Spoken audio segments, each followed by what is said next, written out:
That. Hello, YouTubers. Got some plumbing issues.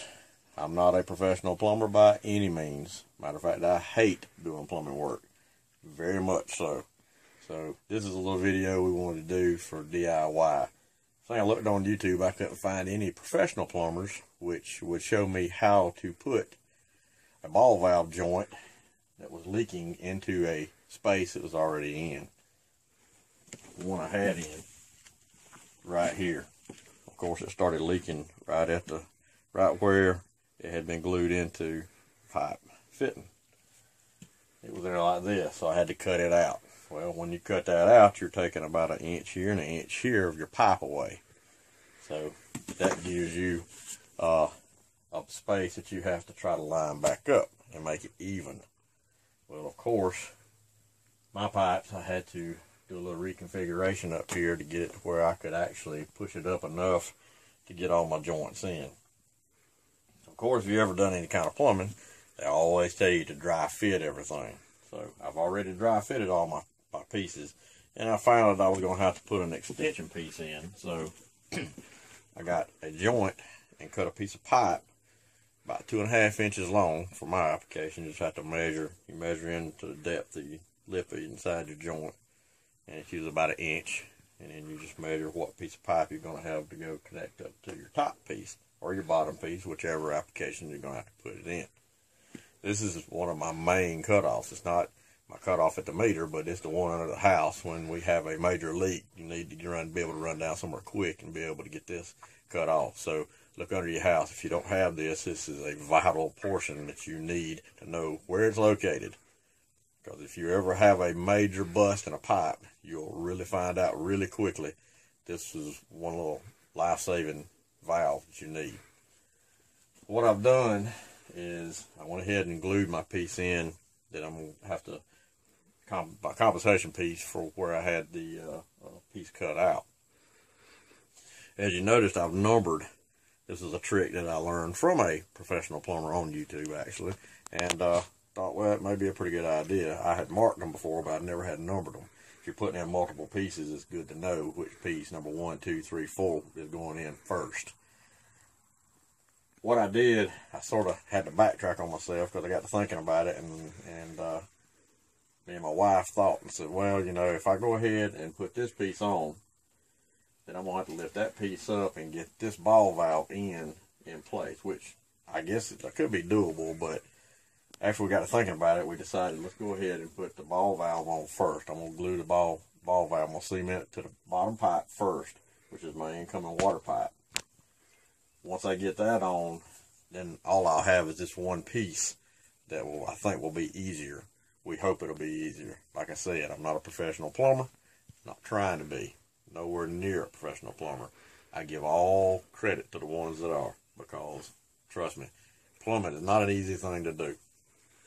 Anybody that tells you it is, try it and you'll see. Some people have the knack for it, some people don't. I'm one that don't. So what I'm going to do is, like I said, I've numbered how I want my pieces to go into. I had number 1 there, okay? That's the joint I've connected first. Number 2 would be right there. And you always want to take, after you've put your primer and your cement on, you want to do about 1/3 of a turn, push it on, and turn it around and line up your line marks. Do it with a permanent marker. That way it'll stay on. If you do it with anything else, water may get on it, your hand may wipe it off.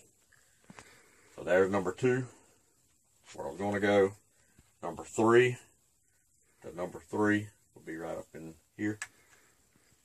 I'm going to line it up. And then number 4 would have been my last. And I'm going to go in a little bit reverse order. I'm going to go number 4 first. And then I will put number 2 and 3 together at the same time. What I'm going to do is I need to put primer on the inside of my joint. And all this is, it softens up the pipe so the cement will stick. And I want to put it all around my pipe. And I'm going to make my joint connection. And it's going to be a little messy. That's fine. Messy's good. I want to make sure I get it coated real good because I want it to get a good, strong, pliable coat. And I'm going to take my cement.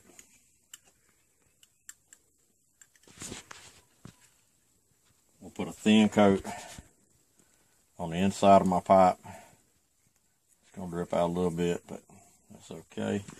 Then I want to put a generous coat for the inside of my joint, because this is very important here to make sure this thing seals.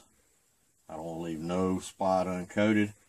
Don't want it to sort of bubble or puddle up, because if it does, it won't make a good strong joint. Like I said, messy's okay. If you mess up, just recoat.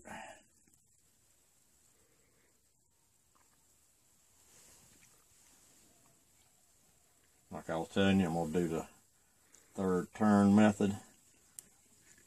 Push it down and turn it and hold it for 30 seconds.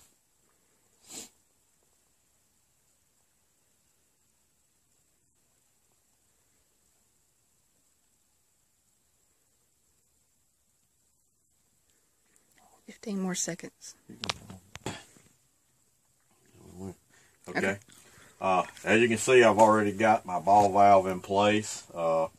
Said when you squish it down, it'll try to push its way back out. So hold it pretty tight. Hold it against that lip of that joint inside. That way we'll make sure it's sealed. After you got it sealed in, holding it for 30 seconds. Then you have to wait about 15 minutes or so. I'm going to give it a little bit before I even try to connect these two joints. And like I said, me and my wife both felt it'd be easier to actually go ahead and install the ball valve onto my pipe that's coming out of the ground for my main. And like I said, I've had my piece that I glued up a little bit ago. It's going to be my basically my extension piece is this part that I have cut out to put all this together. Like I said previously, as you can see, you've got about an inch here and about an inch here that the pipe goes in, so about 2 inch total. When you take that out, cut it out, then you've lost those 2 inches plus about 3 inches for the ball valve to start with. Whatever side, like I said, you see I got a joint here that's about close to 2 inches. If I cut that out, then of course I'm going to have to compensate for that. You got an inch going up in here and an inch going down in there. Just make sure, take your time, be easy with it. You know, don't rush, because if you rush, you get in a hurry, it's probably going to leak. Okay. Alright, what I'm doing now is I'm putting the primer on all my last joints here. And I'm going to put my cement on. I'm going to put it all together. Hope it all adheres and holds.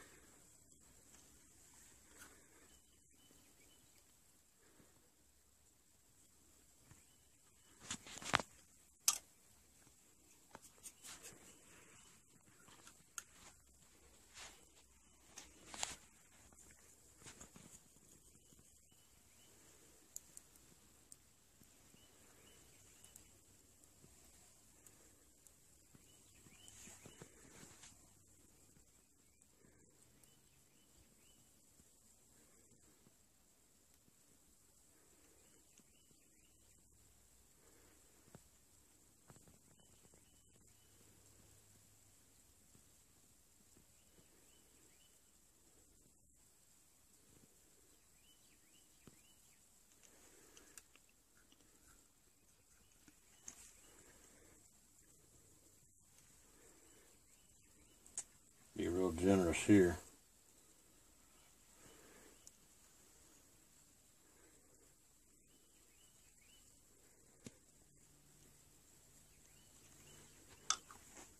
Okay. Take.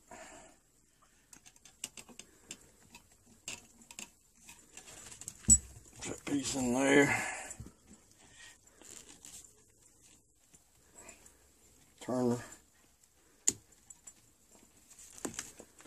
around, push it in and hold it 30 seconds.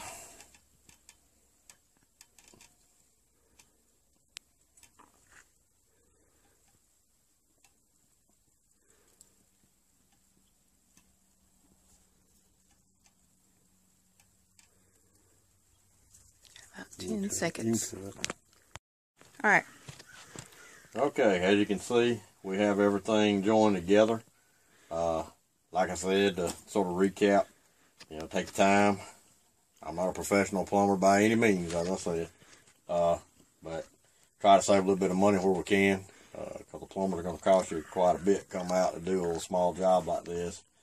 And if we can do it ourselves, then, hey, one, we've gained a knowledge of being able to do something different, and you'll have the pleasure of knowing you've done it yourself, and the pride it's your home. You're doing stuff for your own self. You're not having to rely on anybody else. As you can see, like I said, I had to put a little coupling in there for a joint. Seemed like it was a little bit simpler to do it the way we initially done it. We had thought about going ahead and putting the joint in first and then putting the ball valve in last. Sort of glad we didn't, because it would have probably been a little more difficult. Probably would have been doable, but it just was a little bit easier to mess with this little 3-inch piece of pipe and coupler than it was to try to deal with that big ball valve. So here it is. After you get everything joined together, now it's sort of a waiting game. 2 hours is what they recommend for the product I was using. Is the minimum time to let it cure up, because you want to let it cure and let it seal in and weld the pipes together. A good, clean, good weld. And another tip I need to tell you, I don't think I told you in the first video, when you do make cuts, make sure you take some probably rough grit sandpaper, whatever you got laying around. If you don't have it, you can take a pocket knife, you can take a file, anything like that. If you want to get all those rough edges off the out and inside of your pipe, joints, anything that you're fixing to glue together, because you want them to be smooth. Have like a little chamfer on the outside edge of your pipe. That way it will fit all together precisely, and won't have any big gaps or anything in it that it has to fill up. Because if you've got a gap, of course, water pressure is going to eventually break through that gap. It's going to be a weak point. Just thought we'd do this video. Hope it's helpful for y'all. If it does, subscribe to us. Like us on our YouTube page. Hopefully you'll got some knowledge out of it, and hope it'll help you, because I know I needed it, and hopefully it'll help somebody out in the future. God bless. Y'all have a good day.